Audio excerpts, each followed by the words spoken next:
Before we begin, I just want to warn all of you that this was the first time we were using our new microphones and recording equipment, and at certain points, either or both of our microphones cut out, at which point we have to pick up. Let's say if my microphone cuts out when I'm talking, what you'll hear is me boosting the sound of my voice, which was picked up from the other microphone. So it does sound at points like there's, two people in the background aside from Conover and myself, but that is not the case. So it is only myself and Conover, so it's still two voices. Shouldn't be that confusing. And without further ado...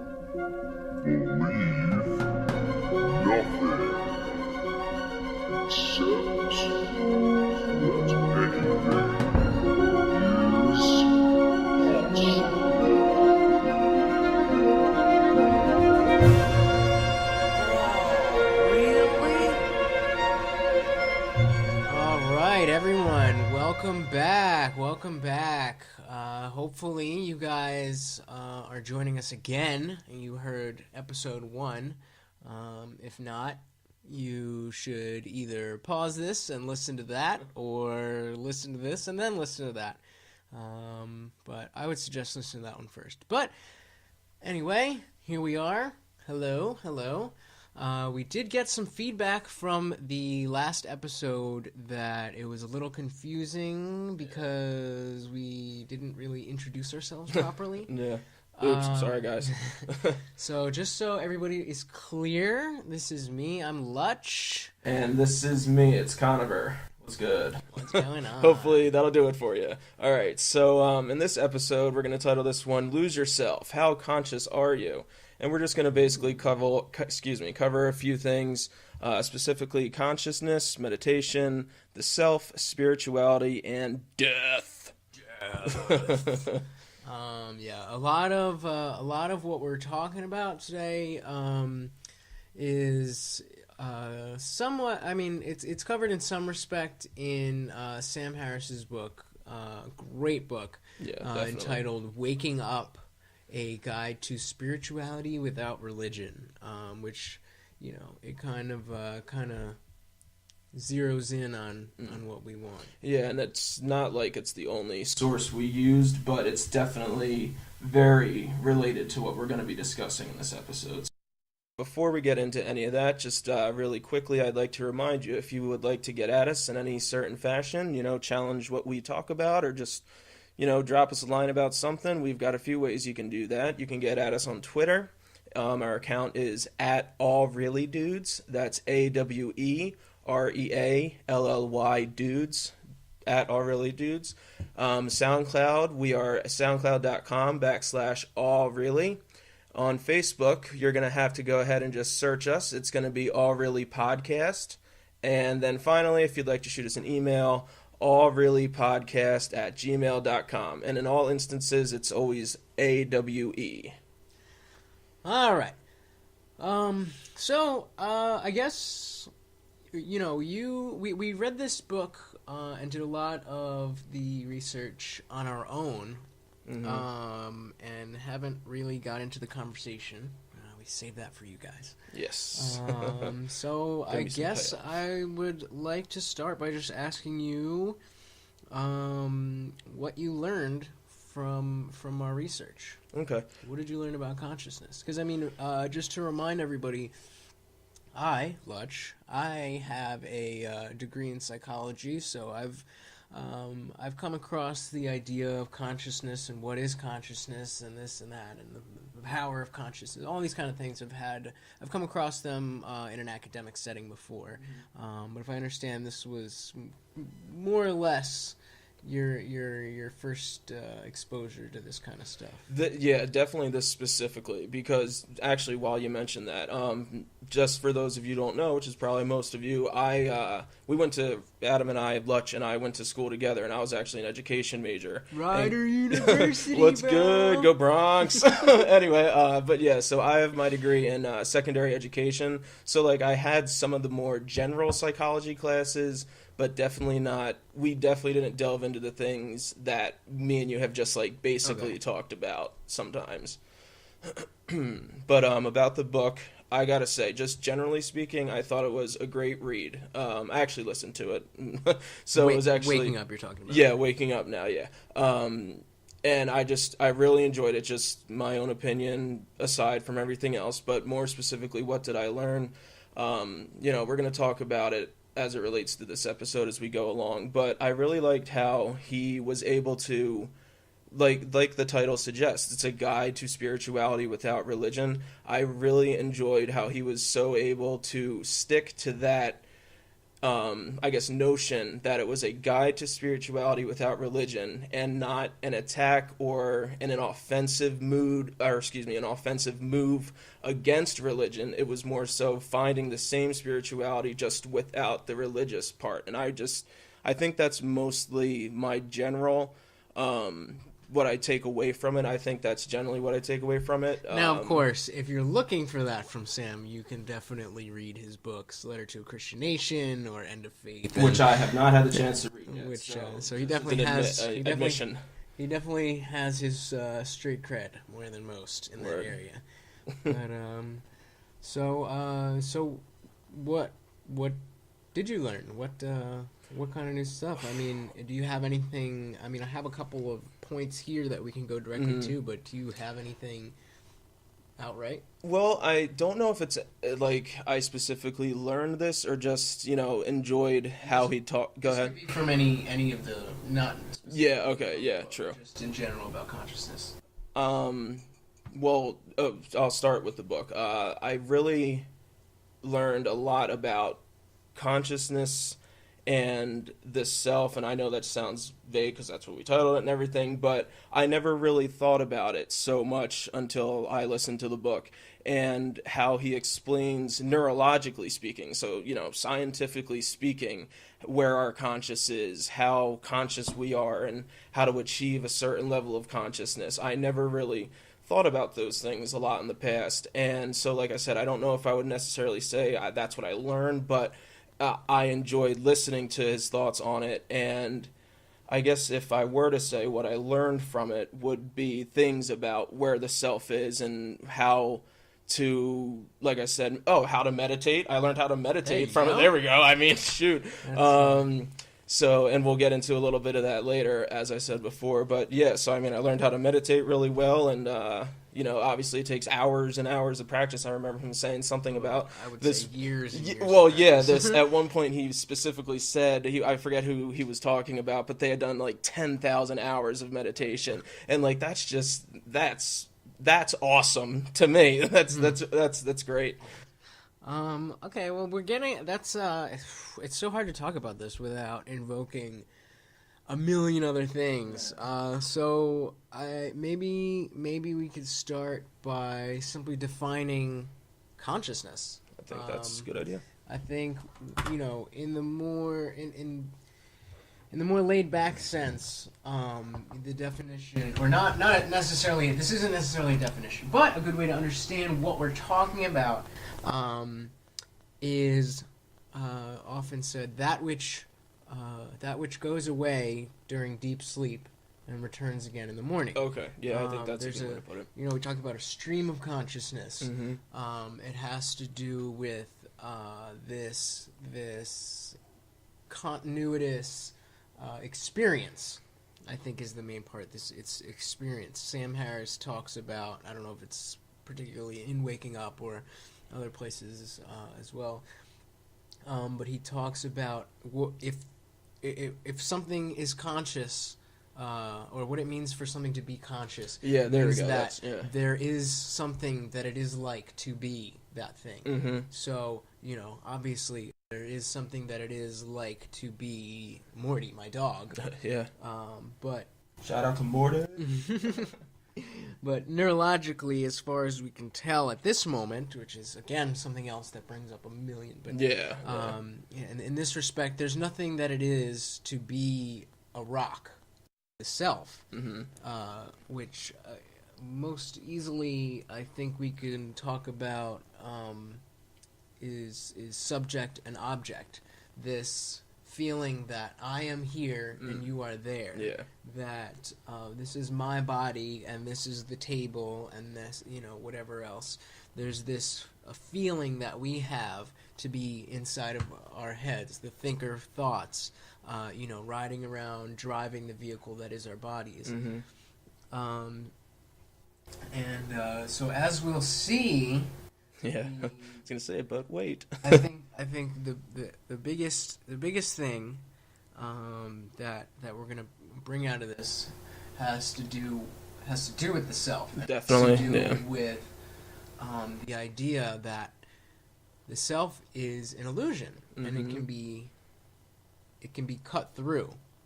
This is one of the ways that you can experience consciousness directly in the present moment. The present is everything. It's always now. Everything we do is to create a reality where we can enjoy the present moment, no matter how transient or what have you it may be. Yeah, I mean, I disagree, but I think it's not transient at all. The fact that the present is perpetual. That's what it means. It's never not the present moment. And that's not to say it's always any given moment.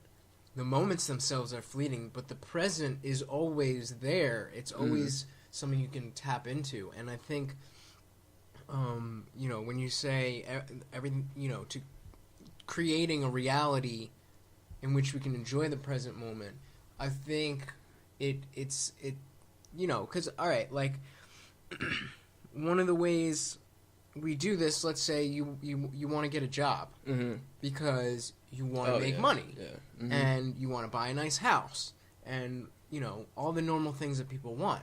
But when you break these things down, what you're really trying to do is to prepare yourself for some time in the future when you can be in that present moment and enjoy it. Wow, even after reading the book, I never really thought of it like that. And all the other stuff we looked at. And so that's not to say, but further than that, you obviously don't need the house and the car and whatever. Well, that's what started spinning in my head as you were talking about that.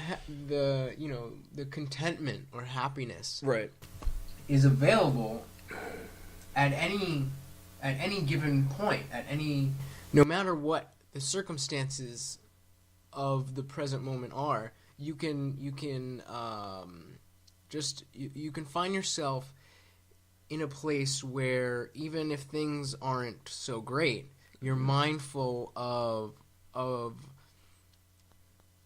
what they are in such a sense that you're not worried about things in ruminating about the future, or you're not guilty about what happened ruminating the past. You're simply in the present moment, experiencing it presently and now, right? Yeah. Okay. I mean, it's the searching that is the suffering. Searching. Yeah. I mean, I mean, you could go on and on forever, but the thing is, you have the power within you. And I mean, it's not to say that by meditating you can make sadness go away. That's the fallacy, is that when you meditate, that you're achieving some state of being that is outside of your present circumstances. It's and externally affecting. Right? Yeah, it's just existing in the sense. And so to bring this back to the self, what this means, the reason that we cut through the self, is that we have this sense of ego that anything bad is happening to us. Right. And when you just get a sense of things just are, then it's almost like you're taking yourself out of it, but you see a bigger picture in which there's balance. Maybe in the myopic picture of your own life as experienced by your ego, things may be good or bad on a certain day, but the universe on a grand scale is always in balance. Yeah. So once No you matter how bad I think. Yeah, once you understand that this self is just an illusion, then it becomes a lot easier to realize. So I'm sure a lot of people are listening and saying, "What the fuck are you talking about?" Yeah.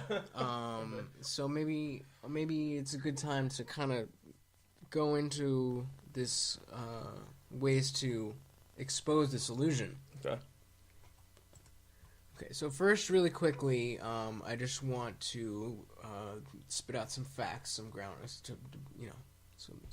Some foundation. There you go. All right. Thank you.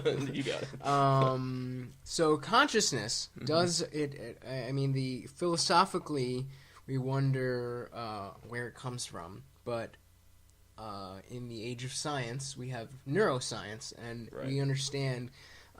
At least on a correlational scale. We can't prove where consciousness comes from, but we do have proof that, this part of the brain, correlates with that part of consciousness. And, and again, it's not an exact thing, but on a relatively grand scale. And, I mean, the human brain is made up of between 100 million and 100 billion neurons. And the brain's only 2% of the body's mass, but it takes up 20% of the body's energy. I mean, excuse me if I butcher this name, but Marcus Reichel, he's a professor of radiology and neuroscience at the University of Washington, and he calls the brain a universe within. I mean, you think about what consciousness is, and it seems like a mundane statement, but the matter that is the brain is finite, but the consciousness that exists is infinite. It goes on forever.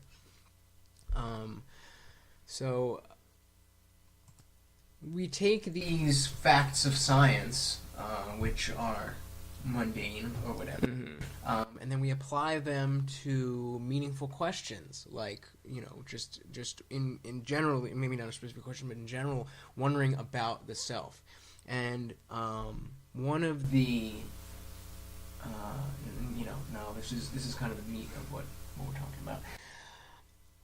One of the ways that you can kind of experience this this thing that I'm having such trouble talking about is if you close your eyes and try to locate yourself. Now, I guess even to start, you can start with your eyes open. Before you start with your eyes open, and you look at your foot, or you look at your knee, you look at your hand. You realize you're not behind your hand, you're not behind your knee, you're not behind your foot, and you kind of locate yourself. Okay, you're in your head, behind our eyes. Behind your eyes. You could look a little bit you could look, to your left, and you could see that that's the left of you. You look to your right, it's the right of you. So somewhere inside. Okay, now you can close your eyes and, try to, in the front or the side, locate where yourself is. And I talk about these neurons and these places in the brain. We know that the processes like vision and hearing and whatever else it is. I was thinking the senses before when you were talking. That constitute this single entity that we call ourselves. That comes from different places in the brain, but somehow it feels like a cohesive unit. That's what I was just thinking. Yeah, all these things and how the brain just works so hard, not so hard, but so well in tandem, the two hemispheres, to create the now. And not even on simply a spatial scale, but as on a temporal scale as well. If you touch your finger to your nose, it feels like the touch is simultaneous, but that can't be. And why is that, Lutch? I mean, your arm is obviously longer than your nose. Yep. It takes a certain amount of time, even if it's nanoseconds. There would have to be some there's still a process disparity. Yeah. Oh yeah. But your brain puts it as one touch. So again, one of the ways, this was one way, but it's a little bit more abstract. Again, just to locate yourself. It's an easy idea to grab onto, but I feel like it takes a little bit of... I struggled with that. Maybe still am. I still am. A different... Well, I mean, it's a life... it's not something that's a quick thing. Right. It's very slowly progressing, but once you see a little bit of progress, then you understand kind of what kind of progress is there, which, again, I'm told is another level of doing it wrong, but we'll get, I'll have to come back to that when I get better at it. But another one of the methods was to imagine yourself without a head, in the sense that as I sit here and talk to you, as per my vision, as per my image of the world, I don't see my head. I see your head. I see my hands moving around as I'm talking, and I can see my whole. And I look up, and there's no head here. Right. And so that's to say that as far as my consciousness, I don't have a head right now. Yeah, there's no mirror telling me my face is there, and even if there was. So what that means, though, is that I can, and I was outside the first time I realized this, so it was a little bit easier. But everything I see is simply the wallpaper of the inside of my mind. It's just, and I mean, you intuitively know that these things are true. Perhaps you don't understand what it is you're looking for, but if you can, and I'm, you only get it in momentary glimpses. Yeah. Your thoughts come back. Oh yeah. And cloud your experience, and that's really what it is. Is that you're lost in thought, and they're always invading. Yeah, I mean, you have this little voice in your head that's talking to you, and just whatever it's saying. Oh, this isn't working. This is some stupid shit. Or conversely, okay, I'm gonna picture this. That's a layer of consciousness. Yeah, you're having a conversation with yourself. Yeah, and there's no problem with that. The example is if you were to have that conversation out loud, you would be looked at as the crazy guy on the street. Right.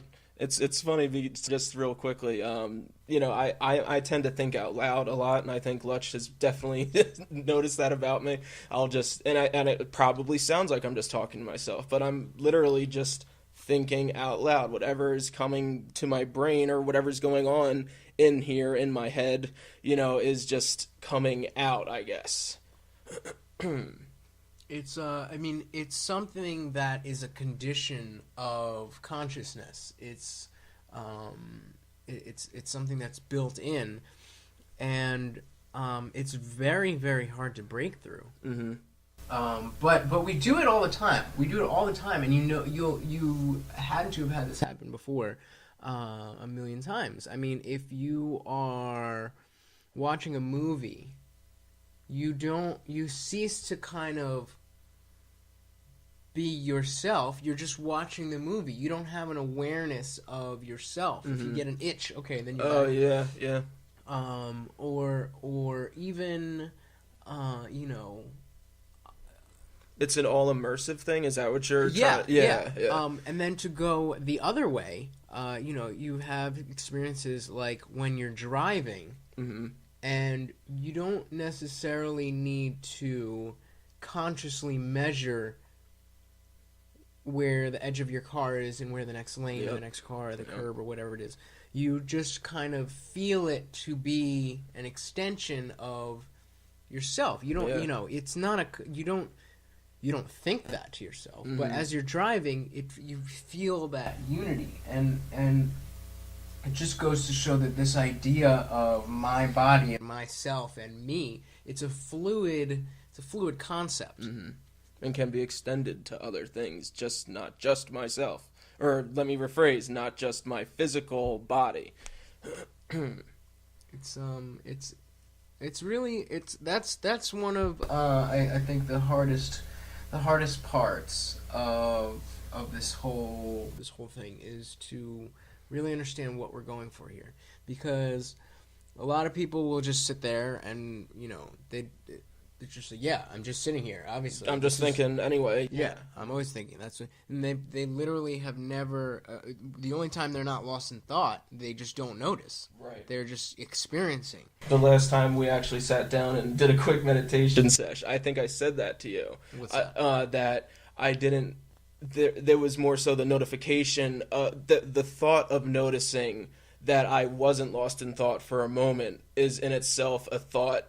Exactly. And like that's so, it's so cool. I think what would benefit us is let's refer to the guy who we've been referring to this whole time. I think we could just put a short little Sam Harris meditation thing in here, just so we can see what it is that we're talking about.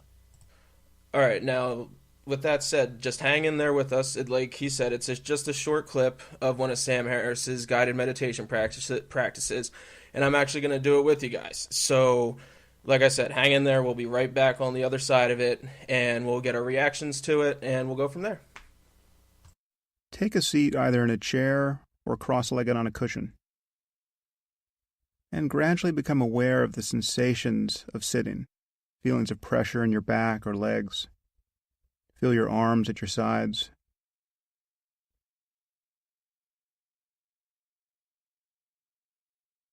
And perhaps take a few deep breaths.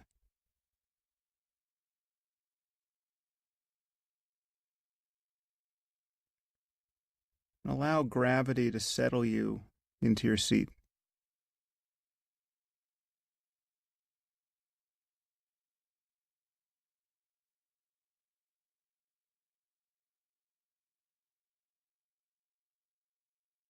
And now gradually become aware of the process of breathing.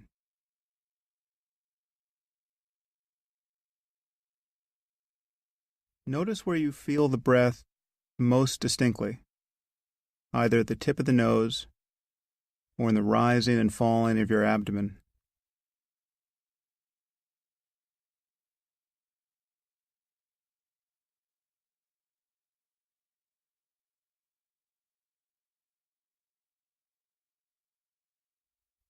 Just feel the mere sensations associated with the breath. From the beginning of the inhalation, through the pause between breaths, and follow the exhalation to the end. Simply cover the breath with your awareness.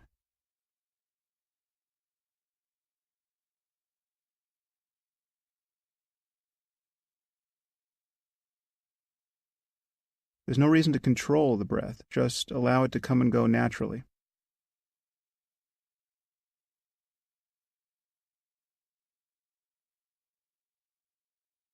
And every time your mind wanders to a thought, gently return it to the breath, or to the sensations of sitting, to the feeling of your back against the chair or the cushion, to the feelings of pressure in your legs.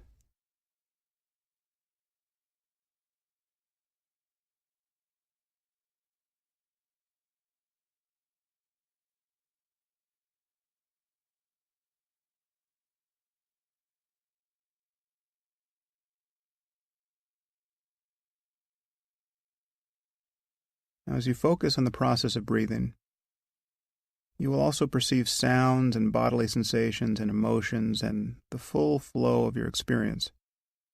Simply observe these phenomena as they appear in consciousness and return to the breath.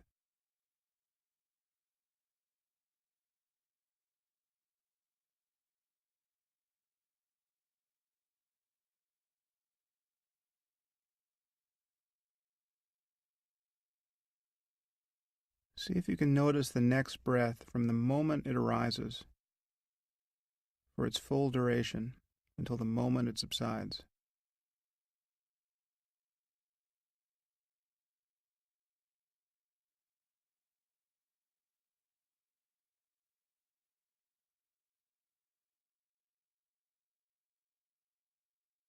Begin again in this moment, noticing the next inhalation and the pause between breaths and the next exhalation.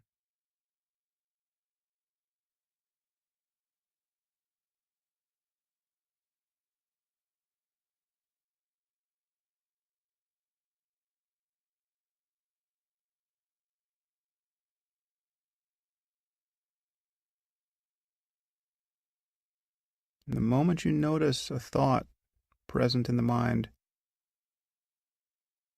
watch what happens to that thought, to the image or bit of language. Where does it go?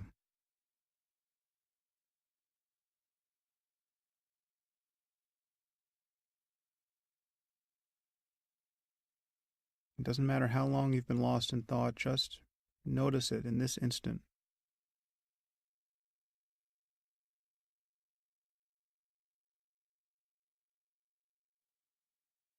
To the raw sensations of movement, temperature, pressure.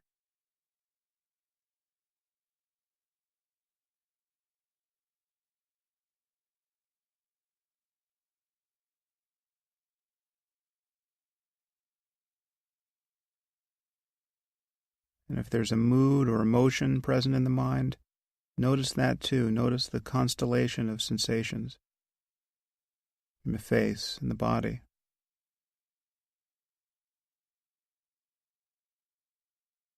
If you're feeling sleepy,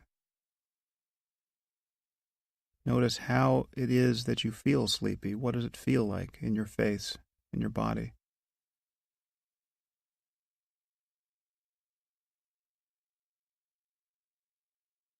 And then come back to the sensations of breathing. Wow. All right. Well, that only being my probably third honest session of practicing meditation, and like actual, taking the time to try and do it, not just like putting it on in the background or something like that. And, I definitely found myself recognizing that I was lost in a moment for a moment, but talk about that a little more about what he means when he says lost in thought. Okay, I think that's the hardest part too. Well, as we were sitting here and I was doing it, you don't need to necessarily super focus. Just pay attention to the sensations, and make sure that you're recognizing the sensations as your thoughts. And then all of a sudden you realize that thoughts are you might not even I didn't even realize that thoughts were intruding again. It was just like, oh wait, there I am again thinking. Here are these voices in my head. Here I am thinking. So it's really something to do that, and hopefully you gave that a shot with me, because like I said, I'm definitely a novice, actually I would say beginner that's practitioner of meditation.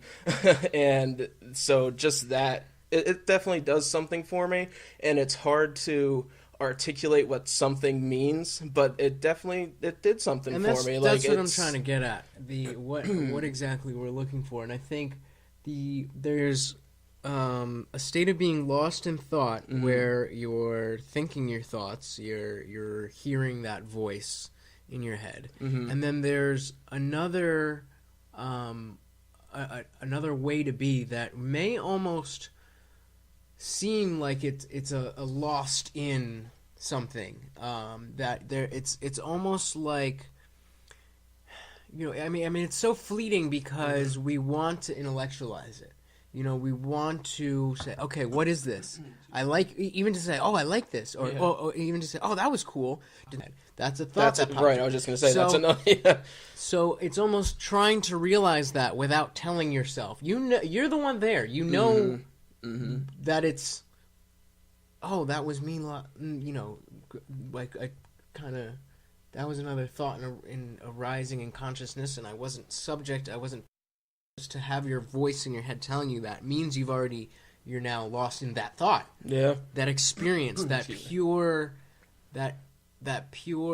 sensory experience. Yeah. Where it's just feeling, it's just the senses. Like, I felt at one point the extension into the chair, you know, and I really did feel like for a moment there, like I was part of the chair, you know, and then he would say, come back to breathing, and I would be like, all right, recognize, could be aware of the breath as it is a thought, or, you know, as it is in the moment, and then whether he would say go back to feeling the chair, feeling everything around you was one thing. But yeah, like I did for a moment there, like feel like I was just an extension of the other things around me, you know?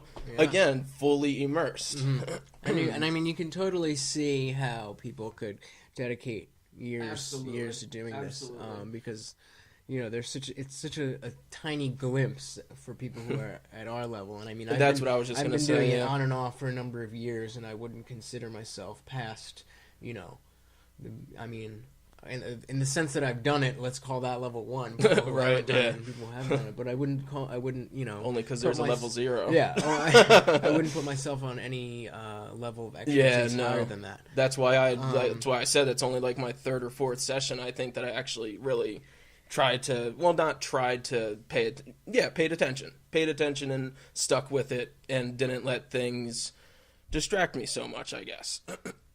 Now, so the point that we're circling in on with all of this is, you know, we understand that not everybody is gonna want to spend that much time meditating and perfecting their meditation and so on and so forth. Yeah. But simply to glimpse that a state of being is possible where you're kind of outside this quote-unquote self is a powerful, you know, it's powerful just to experience it, and just the sensation of being there is something that can change your life, really. I mean, it comes down to the simple, you know, the transience of our day-to-day emotions. Mm-hmm. You know, it reminds me of a story a friend told me recently about, you know,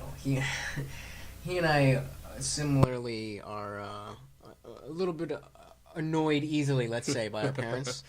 And this was around Thanksgiving, and his parents needed to borrow his laptop or something, and so they said, bring it to Thanksgiving at his brother's, and he brought it to Thanksgiving, and they forgot to take it home, so my friend took the computer back. But then his parents said they needed it this week or whatever it was, and you know, he's like, he was busy. He can't just drop everything to go drive across, you know, across what 2-3 towns to just, you know, to give his parents a computer whenever they you know, snap their fingers. So she's like, all right, I'm gonna send your father out to you to get it.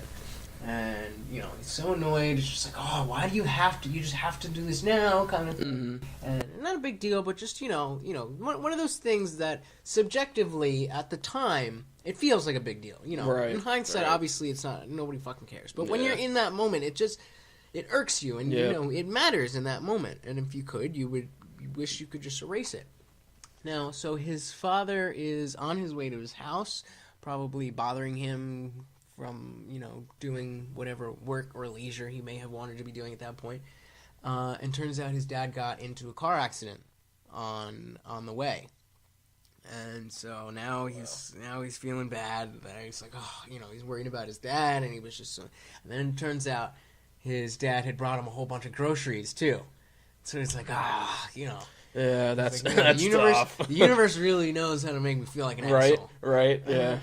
And you know, he was feeling guilty. And I mean, obviously, you know, my first point of advice is obviously you didn't cause the accident. Yeah. You being annoyed by your parents didn't cause the accident. Yeah, in no way. Let's be clear. But it's understandable. It's just like, you know, but I mean, think about that. How quickly he was so annoyed. I mean, justified or not, he was so annoyed, and then just like that, he was thrusted into a completely different state of consciousness. Yeah. Understanding that process of change. I was just going to ask you about changing it. Yeah, okay. Yeah, the process of change and the means by which we can harness that ability to change.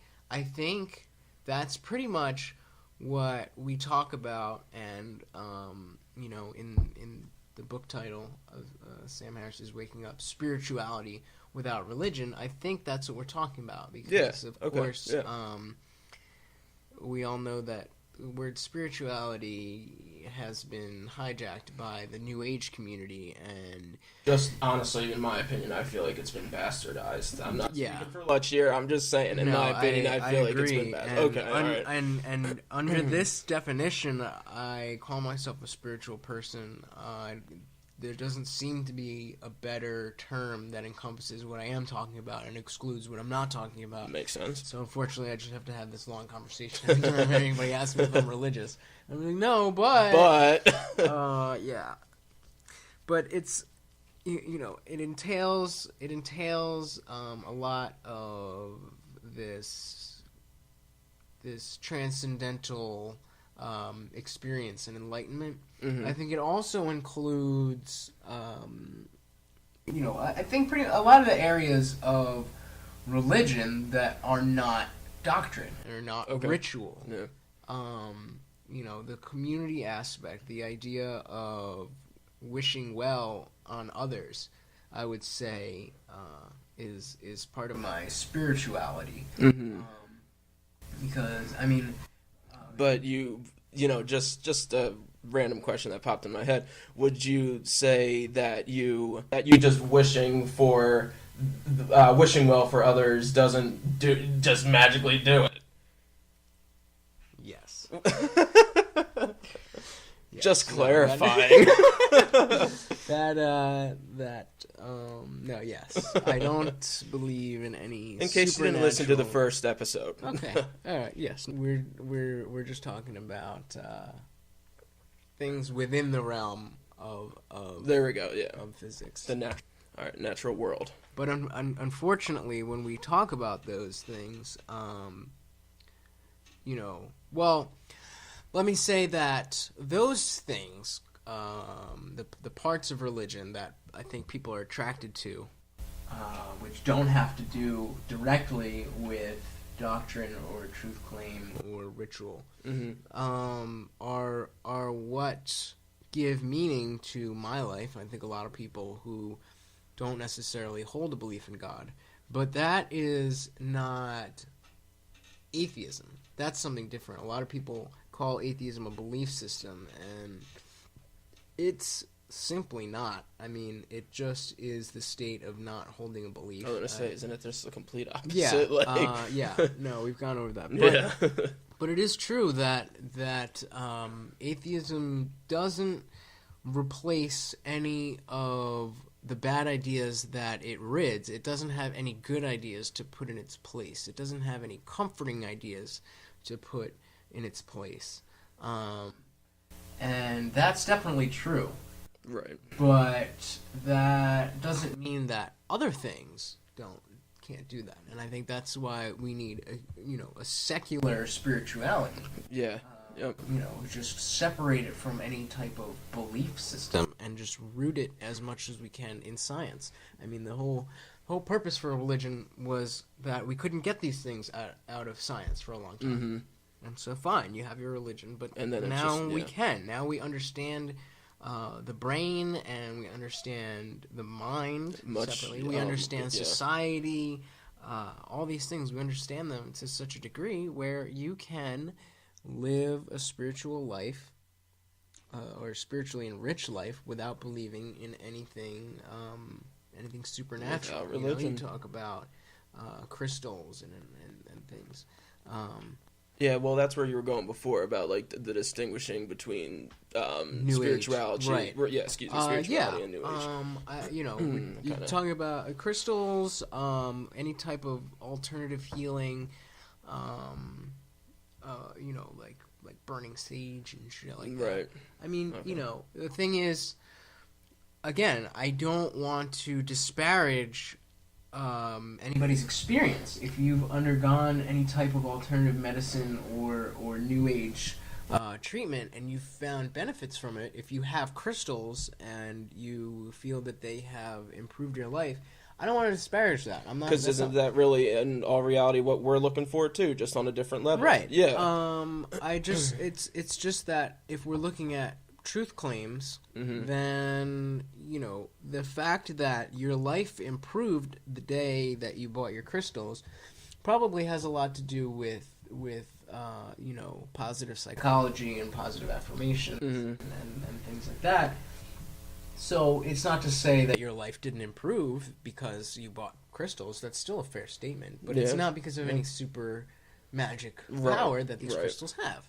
I mean, I think we may have touched on this in the last episode. Yeah, but, I feel like we might have a little bit. Talking about how if you tell yourself, I'm going to have a good day every day before you leave the house, it's going to affect how you think about the world. So if you think that I'm going to have a good day because I have this crystal, I mean, it's going to improve your experience. Yeah. And there's nothing wrong with that. It's just not something going on specifically, just magically or whatever. Yeah. Without the biggest thing that that you lose unequivocally when you lose your faith or growing up without faith is that comfort of life after death. Yeah. I think the fear of death is what really creates and sustains the religiosity of people, as opposed to mere secular spirituality. Okay, so then let me ask you, when that happened, I mean, it's not such a specific thing of when you became atheist, because it's, but like, how did you feel about it? Because I had a very just ambivalent feeling towards death after. What do you mean by that? Like, I just, it was just like, all right, lights out, I guess, like, and honestly, like, I don't know if I've ever really feared death so much. Like, I see it as lights out, I guess, and so nothing really changed for me, because even when I was religious, I don't know that I believed in a supernatural heaven or what have you. That's what I was saying, is that I think I always had this idea that we never, that heaven was real, but any solid interpretation of what it actually was like was known to be just, we knew we had no idea what it was. We as believers in my family, we understood that there was such a thing as heaven, but that we understand that it's goodness and it's the best whatever, but what that paradise means, whatever that means, we never were under the impression that we had an idea that we were going to be sitting on clouds, that we were going to see our relatives, and I vaguely remember asking these kind of questions about heaven and about the afterlife, and getting somewhat straightforward answers of ignorance on that. I can't claim, but I think as I on my journey to atheism. Yeah, I was gonna say, as you said, I was thinking your development of atheism. I think it was really an existential thing in the sense of what does it mean to. I think it was, instead of the question shifted from what is heaven like, just to what is it like once you die? What is that? Okay, so what is death? Like? Yeah. Okay. All right. And so, well, it's like the existential breakdown I told you I had in my car last year on the way to work. Like, I was thinking about how I'm inevitably going to die someday, and I just got so frustrated in that moment that I had no control over the fact that I'm going to die. So why couldn't I control the fact that I was born? Like, why do I have to struggle in this life because somebody else chose to have a child, and it's me, that's myself. And then knowing that I have to die someday anyway. What am I doing this for? What am I driving to work for? Like, I guess it was to get those things you mentioned before, a house, family, all that stuff. And it's just, I was vehemently, angry I was, exclaiming to myself in the car. I was so mad that I had no control over the fact that I was born, not alive, because I mean I can't do anything about that. I'm not gonna do anything about that. But Yeah, let's put that out there. yeah, but I mean it's just I don't know. Suicidal, I don't like that I didn't have any control over that, and now that I'm in this situation, I've just gotta deal with it until I die someday. Not fair. Yeah. I definitely went through. I mean, I can't even say one, but similar types of existential crises. But It was a trying to crisis. think. I mean, It was indeed a crisis. I think that the process turned from, it turned to life. Okay, yeah, I think I understand what you mean by turning to life. You well, mean I like mean, it became less about caring about getting to heaven and more about. Okay, I just wanted to make sure I understood that correctly. Okay. It became more important how, just how I spent my time here. I slowly realized this is all I have. And the fact that I didn't know what was going to happen after I died, like I said, was always a factor. But now, realizing that I didn't have any reason to believe that things would be good, it was all the more reason to make the most of this life here. And That's I think that's a really good point. I think upon realizing that, I don't know that I understood the gravity of it.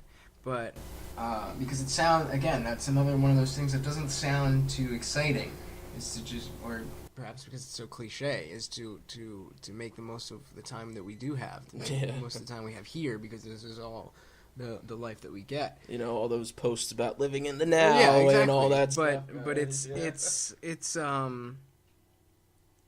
it becomes a much more meaningful motto, if you will, when you embody it, when you think about that, and you notice things about the here and the now, and you notice things that would be otherwise so stupid and boring, and you wouldn't even notice, and I don't want to sound cheesy by mentioning like a fucking flower or something, but I mean. That's right. I'm sitting here thinking #YOLO. For example, I was walking the dog, and it was, for those who are listening to this in the future, we just had a huge snowstorm. Oh yeah. So it was pretty bad. I'm walking the dog and I'm looking at the snow, and I'm just thinking about individual snowflakes. Mm-hmm. And I'm just thinking about the magnitude of just the number of individual snowflakes it takes to cover all of this, and and thinking about the number of stars in the universe. It's weird because I've specifically thought about that snow thing before. How many flakes, finitely speaking, like what is the number of flakes it takes to get that much? Like it's crazy. That's funny. I thought that. And there's really, I don't know, that I fear we're at the point where if you don't share the love for the awe of reality, then it's just you're too far gone. So I won't pontificate on this point. So perhaps we want to change gears here a little bit. All right. And talk about. Well, let me just make sure you got everything about death you wanted to get out there, right? Because that's where we started. We ended up getting a little. Yeah. Yeah. Okay. All right. I think. I mean, the main point there was. Well, sorry to interrupt you again, but let me just ask you this. So, like, you see it as not so much. You still see it as an inevitability and something absolute, of course, but you don't see it so much as something that's going to happen eventually. You're more so worried about what's going on now. I just want to make sure that I get. Because, like, you can't let go of the fact that you're going to die someday. Well, so I'm just thinking to what level. I think that's the point there is that that's the human condition. And okay, fair enough. The point of human suffering. Yeah.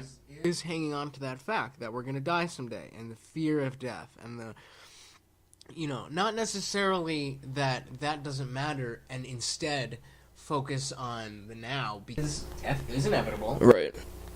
But that doesn't mean that I can't enjoy my life. Right. You know, it just doesn't. Where were you that day in my car? It just doesn't factor exactly. It just doesn't factor in.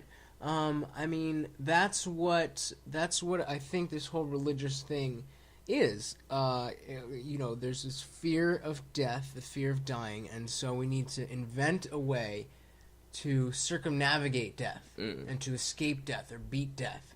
It's not just here. You have an afterlife forever. Yeah. You don't actually die. You go on, you know. It's actually better. Yeah, exactly. Yeah. And so whatever happens in this world is trivial because well put. The you know, the real part's coming next. Yeah. Hang on to your seats, folks. Here it comes. Yeah. And I mean, just that right there is the explanation for all kinds of atrocities that not only happen to people, but they happen and they don't elicit any kind of sympathy because it's, you know, girls are being raped, children are blown up in the Middle East. Oh, but it's all right because this is, you know, this is what God wanted for them and he's going to repay them later. That one just baffles me. It's and so I don't I mean I fear death. I certainly I don't know what's gonna happen and it usually fucking hurts. So I'm not looking forward to that. But I mean, it's kind of it's not kind of. Is it just like a moot point to you? Yeah, I mean it's just a way. I mean because it's not gonna change it. It's not. Right. I'm not gonna not die by worrying that I'm gonna die. Death is coming. Yeah. It's only gonna make it worse. It's only going Absolutely, to. I mean, you know, enjoying my life isn't gonna make my death worse. Or any less painful or anything like that. Yeah. And fearing death isn't gonna make it any better. Right. Okay. So, you may as well just fucking have a good time. Yeah. I mean, there's nothing else to do. I mean, it... Just waiting for death, so might as well enjoy it. Yeah, I mean, it really just doesn't make... And we don't mean to sound morbid, at least I don't. I don't mean to come off as morbid, it's just the reality that I've come to, Yeah, anyway. I would hate to come off as... I mean, I guess some people hear death and right away, oh my God. Yeah. And Spooky. Shit happens, bro. Yeah, right. You know, someone recently was in a conversation, religious debate, let's call it, with a Christian. Somebody I grew up with. Somebody when I was in high school and I was super religious was right there being super religious right along with me. And he's stayed religious. Oh, okay. But I think we were talking about prayer. And he asked me because I lost my absolute best friend in the entire world. He died in a motorcycle accident a couple years ago. And this kid I was talking with asked me what I thought about him being dead and his afterlife and all that and how that factored into what I thought. And I pretty much said the same thing. I said, you know, it just doesn't really factor in. I mean, I know that this kid had such a fulfilled life. He died at 23 years old, and in those 23 years, he did more living than most of us will do in our entire lives. He made more friends, and you know, all these kind of things. So that is what I think about. He had his life. It was always going to end. The fact that it ended is not news, except for the fact that it just happened so early, which sucks for me because I'm still here. But and that's all relative. The whole part of it being, I think you said soon, like I said, it's relative because just because he passed at that time, you know, doesn't mean you're gonna pass at that time, and more so, I don't know. I guess it's just like people say lives were cut short. You know, and I mean, I don't necessarily disagree with that because obviously I would have liked to still have the dude around, you know, like, so, but at the same time, I know it's coming for all of us at some point. And it's going to happen, you know? Yeah. So enjoy the moment again. And so when I take all these things into account, it's like, well, how should I and how should we spend our time here? Our time here is what's important. How should we do that? What should we be doing? What's important? All these things. And, religion was kind of self-contained. It's like, well, yes, if I'm caring about the afterlife, then this is a book with a lot of answers. Mm-hmm. Oh, yeah, that's a good point. I never thought about it like that. Because of the afterlife, the book provides the answers. Yeah, yeah. See, that's the thing. When I was religious, I never really thought about it. So, I don't know what the word is, but I don't know. Maybe I just never really believed in it as much as I thought I did. Well, And I guess that's possible. that holds true for a lot of people. Yeah, good point. Yeah, but so then I start searching for. I mean, I think long before religion was ever a question, I think I was searching for not physical in terms of science, like hard science, like neuroscience. I at least was searching for some kind of real answer on how to just be happier, how to live better. And I think it was always in my nature to extend that to other people. Okay. So, I mean, I don't know. This is one thing that may be a viable argument against my position, but I don't know how easily that comes to other people. I want to give other people the benefit of the doubt and say that we all have the capacity to care about others and so on and so forth. Right.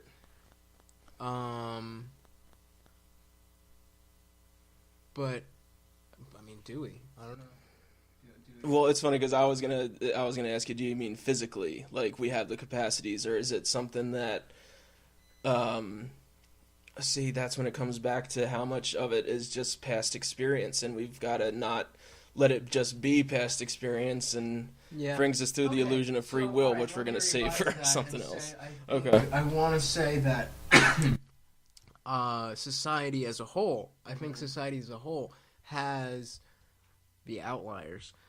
But I think society can improve, and society can exist as a secular, humanist, spiritual society where we care about each other because we care about each other, and we know that it's a good thing to care about each other, so we care about each other, and that's it. And I think that came up when we were discussing morality a while back, and I think in the first episode even. that might be your moral compass, that being aware of that being good is what makes you be good.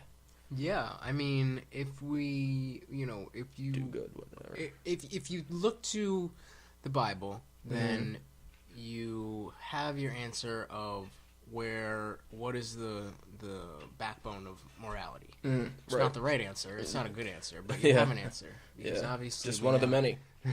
We know, of course, the cherry-picking argument.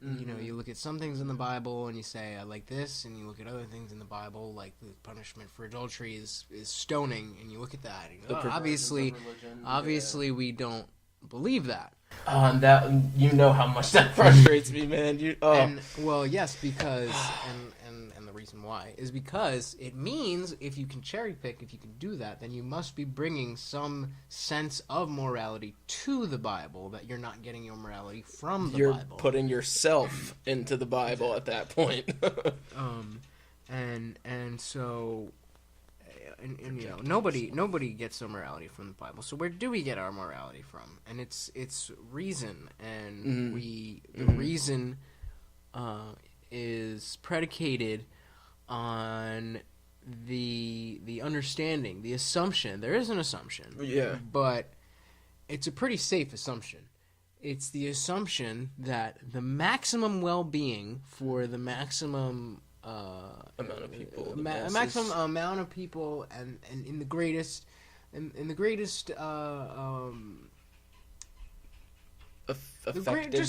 greatest levels. Okay, there we go.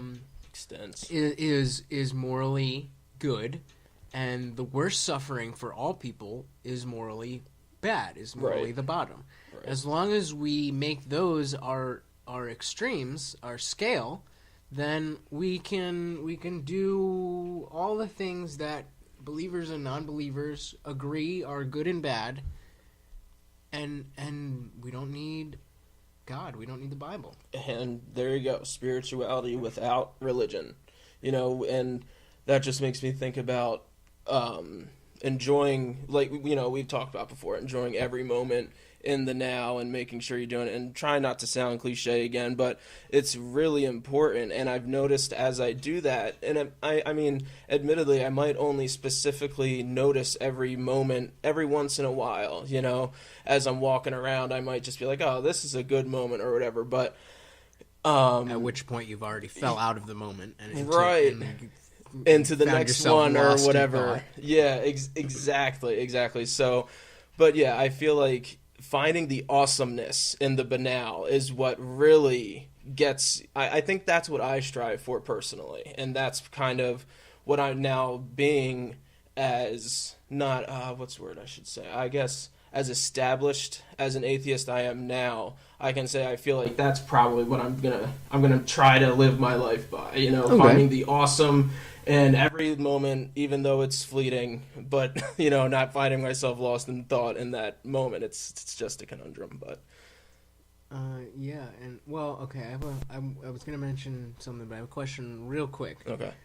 You say that you want to find the awe in everyday things. Now, do you is that a sense of is that a basis of morality?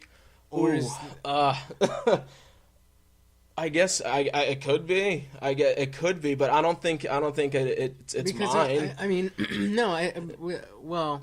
Because I share that, but I don't know that is.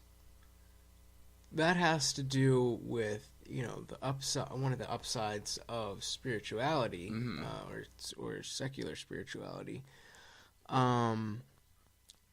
But I think in terms of how you decide what's right and wrong, isn't so much about just living in that moment, and more so you can't base the right and wrong off of the moment. Well, I mean, if let's say you could take the basic example of stealing is wrong, but your family is starving. Do you steal to feed your family?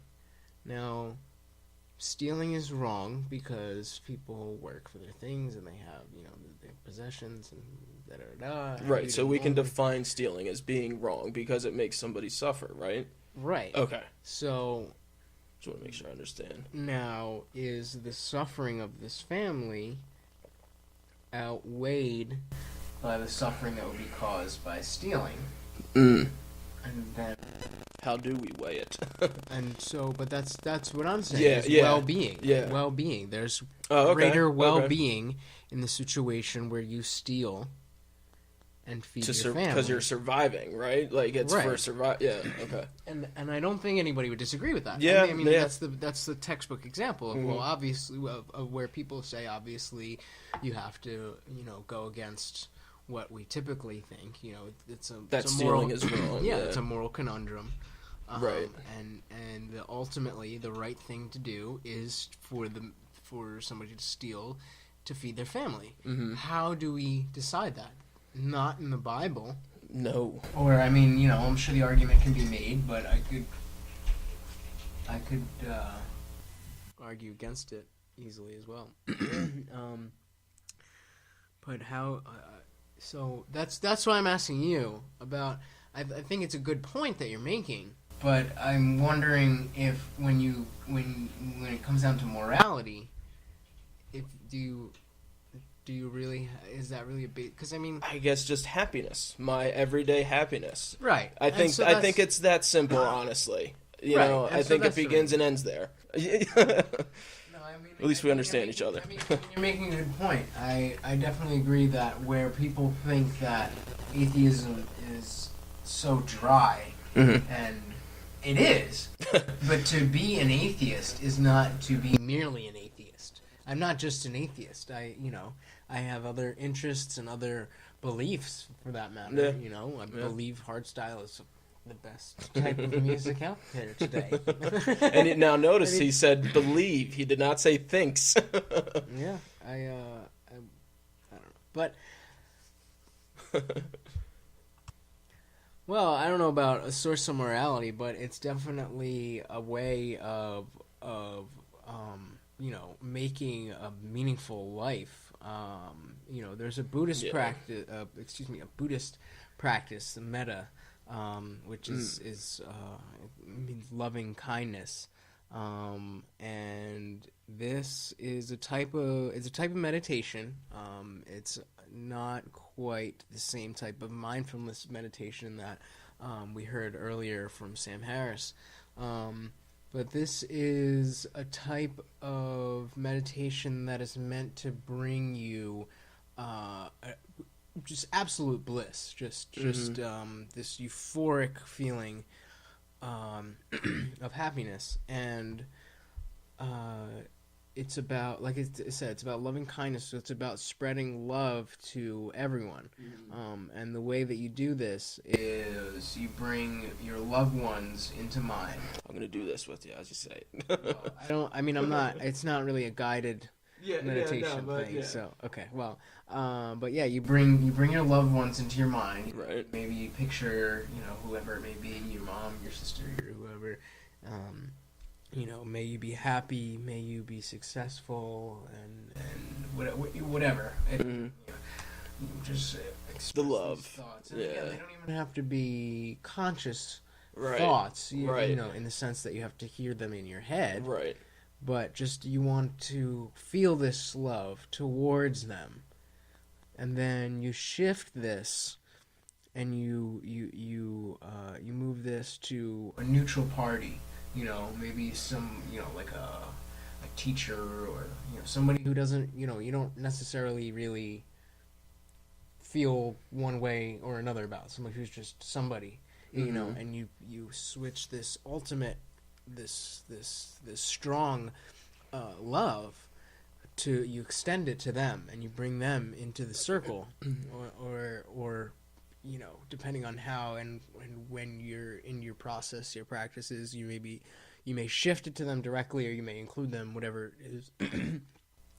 But point is expanding your circle of love, and then you can even eventually include or shift energy to enemies, to people you dislike, people you hate, people you have, like turn that disdain into love. Yeah, that's and it's something. Yeah, and I know a lot of people, when you hear that, you're like, well, fuck that. Why would I want to love this asshole? Yeah, but if you think about it, it's about the selflessness, when you understand that there is no self, and there is no me, and there is no that person, that there just is the love, and the love exists. And when you harbor negative feelings, those negative feelings are existing. But if you just exist in a state of love, it's not for the other person. Mm-hmm. It's intrinsically beneficial. It's powerful. It's a powerful thing, and this speaks to the intrinsic selflessness of consciousness. That's right. We exist to want this. It's ingrained in us, and the ego clouds that. Right. The ego clouds that, and that's where it becomes an illusion. Yeah. Yeah. Yeah. I mean, you're certainly free to say this is all, fairy bullshit. I mean, but dude, I'm telling you, I'll tell There's you, something to it. And people a lot fucking smarter than me, and a lot better at this than me, more experienced, will tell you. There's something there, and that's the thing. It's there's people who will tell you shit about New Age stuff, right, and the consciousness of like Deepak Chopra, who will mix psychology and quantum physics, and talk about non-locality, and talk about how in quantum physics how electrons may appear in many different places at once, and they could be here, they could be there, they could that they have consciousness and that you can control this and whatever. Extend them and all that. It's all bullshit. There's no there's no actual scientific proof of any. There's that word, proof. Yeah, because there's none. Yeah. But you could, there's evidence for a lot of these other things that they may not be certified absolutely true in the sense that there's tangible evidence for them, but there's evidence that they're to put your confidence in the fact that there's something there. Yeah. And I have to agree. There's certain things where you do and there's certain things where you don't in any realm, and there's things that pass the test in this area. So skepticism has not been suspended here. We're still this is stuff that we've been skeptical about, and it's passed the test. Yeah.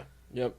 Well, time is starting to wind down. I don't know if anybody is actually still with us or if we've bored the fuck or confused the fuck out of everyone. But just to what I think would be interesting for you as a listener to take away is just over the next week, pay attention to how significant your consciousness is in your daily experience. Yeah, that's great advice. Yeah. Just try to notice when you're talking, that voice in your head comes up. Try to notice when it's there. And also try to notice how often it comes up. And who, this voice. And just ask, who am I talking to? Or who's talking? Or both. Who is talking to who in here? And if you can answer that, you let us know. No. Well, it's not. You're not gonna find an answer. That's why that's funny. But I don't know if that was clear to everybody. But no, yeah, it's not about finding it. Just pay attention to what happens when you ask these questions. Notice if it makes you laugh, if whatever. Just notice it and see how just noticing it changes your experience. If it doesn't, notice that it doesn't. Be aware of the sensations. Bring yourself back to the breath. Exactly. All right, guys. Well, I think that's where we're going to wrap it up for today. Me and Letch really hope that you enjoyed this episode, and please look forward to the next one. We're going to try to crank it out as soon as possible. So hopefully you guys enjoyed this episode again. And just about the Sam Harris clip earlier, the guided meditation, not only is that not the only source that Lutch and I used, but there's obviously so many other things that you can look at, and that was just even a snippet of one specific Sam Harris guided meditation. Yeah, even the one we used, that wasn't the entire thing. Right, so there's a much grander picture and a lot more to look at and to listen to and to, give a try. And we gave you guys all the ways to contact us. Twitter would definitely be the best way to do that. I know we covered a lot of ground here, and ideally, if you guys could get back to us and maybe ask some questions that we brought up, maybe talk about some things that maybe we glossed over, anything. If you guys have something to add, we would like to be able to have enough feedback to do a follow-up episode. Yeah, that'd be great. And maybe kind of circle in on some of the things that we touched on, but we, because of the time constraint, couldn't get too far in depth about. Right, or if we spent a time on a tangent or at some point. which we've been able to do. So, and that would be something we could at least try to get out within the next couple of weeks, and that wouldn't interfere from our third episode coming out on time. So definitely get back to us. I hope that we'll be talking in a few weeks, but if not, we will see you next month. Don't forget to think about your consciousness and figure out what it's all about. All right, guys.